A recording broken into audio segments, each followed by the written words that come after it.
তুমি তোমার ছেলেকে আদর করো না? ছি, মিথ্যুক মা।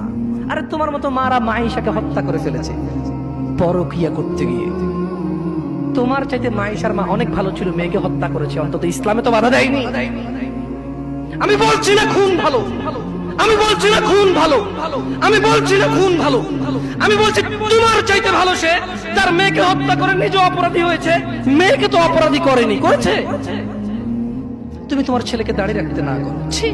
ঠিক আছে, তোমার ছেলে কলেজে যাবে না, এখানে মহিলারা ওয়াজ শোনে, এই কাগজ কি কেউ পৌঁছাতে পারবে? মহিলা লিখে দেবে তার ছেলে কতদিন বাঁচবে, লিখে দিবে তার ছেলে কলেজ পর্যন্ত বাঁচবে, তারপর দাঁড়িয়ে রাখবে, সে লিখে দেবে।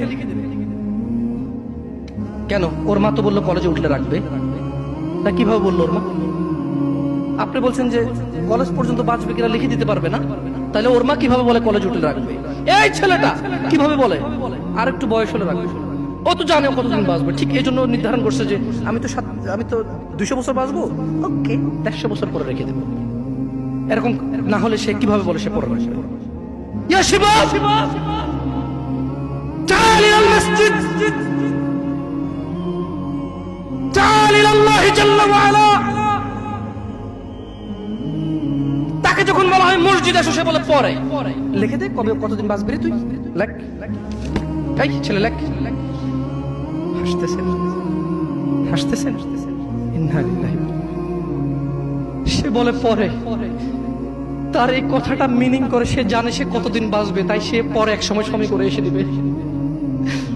ইন্না লিল্লাহি ওয়া ইন্না ইলাইহি রাজিউন। কত বড় মারাত্মক কথা। হায়াতের মালিক কে? গায়েবের মালিক কে? সে কিভাবে বলে সে পরে আসবে? সে মাগরিব পড়বে না, ইশা পড়বে না, ফজর